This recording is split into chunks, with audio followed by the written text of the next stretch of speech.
Watch and burn. Hey everyone, so tonight I want to discuss John Carpenter and Alan Howarth's score for Halloween 3. Now, this movie was not directed by John Carpenter. This movie was written and directed by Tommy Lee Wallace. And it's usually mislabeled as another John Carpenter movie because him and Alan Howarth did the score for it. So automatically when you see how the movie looks and then you hear the score, and it just feels like a Carpenter. So that sort of massive misconception that Carpenter is the director of this movie, it isn't that hard to kind of wrap your head around because of how the movie sounds, because he did the score. And of course, John Carpenter, for anybody that doesn't know, he is famous for doing both the direction as well as the music work, the score work for his own films. So, you're like, oh yeah, John Carpenter, he did a really good job directing part 3, even though the movie didn't really make sense and didn't really fit into the whole Halloween mythology. And you're like, well, actually, Wallace wrote and directed that one. Carpenter just did the score. And I do have to say that the other thing that I love most about this is I love how... I think Christine is my overall favorite Carpenter score for a Carpenter movie. But the score for this... I love how they were, John Carpenter and Alan Howarth were also responsible for coming up for the, 3 more days till Halloween, the Silver Shamrock song. So this score it's an incredibly sort of well-realized undertaking where it wasn't just simply music at this point. They sort of had to write a jingle for a company that doesn't exist, of course, the bad guys in the movie, which is Silver Shamrock Novelties. And they did that with this. So it's like this score has a little more going for it in the sense that it's very multimedia. Like it isn't just straight ambience, which would traditionally fit a movie like this perfectly, but because they put in the sort of mass marketing aspect of the Silver Shamrocks trying to get their bug masks, the 3 masks that turn kids into bugs, out into the world, and they had to do it with a commercial and shit, so they had to come up with the jingle as well. That's been stuck in my head since I was a kid, that 3 more days till Halloween, 3 more days till Halloween, Silver Shamrock. Fuck, that's been in there for years. Whenever I find myself feeling crazy, like whenever I find myself standing in line somewhere and I feel like I can't take it anymore, I start to hear that. And it's like, yeah, it makes sense. Because that dun dun dun dun dun dun dun dun dun dun, it just implies madness, right?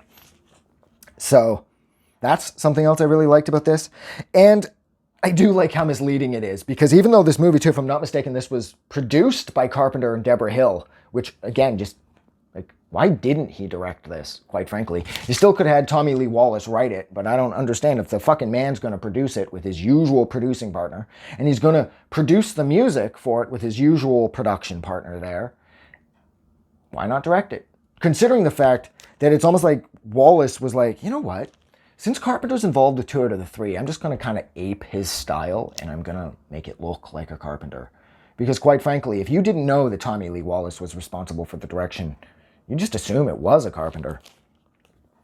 And I love the score for this, even though I suppose you could argue that the trappings of having a sound, especially having a look for your movies and then a sound that accompanies all of your movies that you are responsible for, that you could argue that there's the trapping of this sense of sameness. Like all of Carpenter's scores are kind of the same.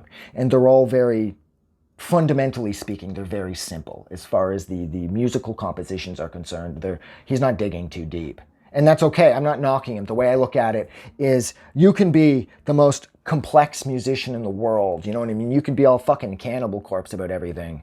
But if you don't have that Ramones simplistic approach to catchiness and songwriting, it doesn't matter how technically proficient you are.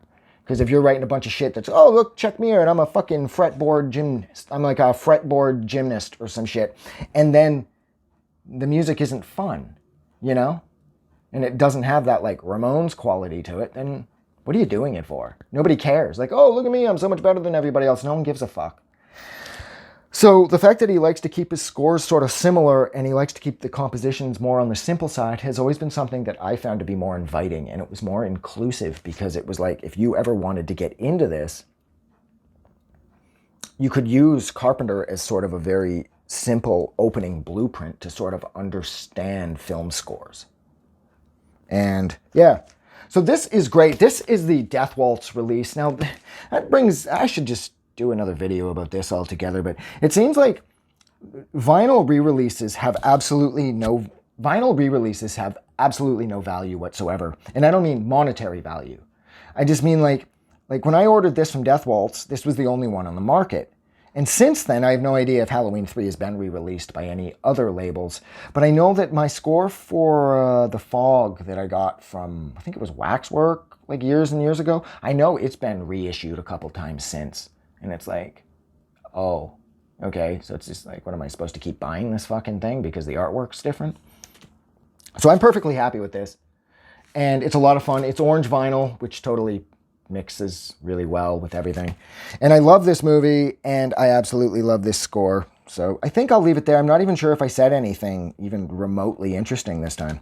But I managed to ramble on and on for 6 minutes. So thank you so much for hanging out with me while I discuss John Carpenter and Alan Howarth's score for Halloween 3, the movie that he did not write/direct. Like always, if you like this review, don't forget to do something nice for somebody, and I will see you guys soon. Have a good night. I just wanted to say thank you for making it through the entire video. I really appreciate it. And I'm going to remind everyone one more time, even though I've probably already done this in the video that you just watched, to please click the like button as well as the subscribe button because it helps this channel grow. And thank you for hitting like and subscribe. And we will see you guys really soon.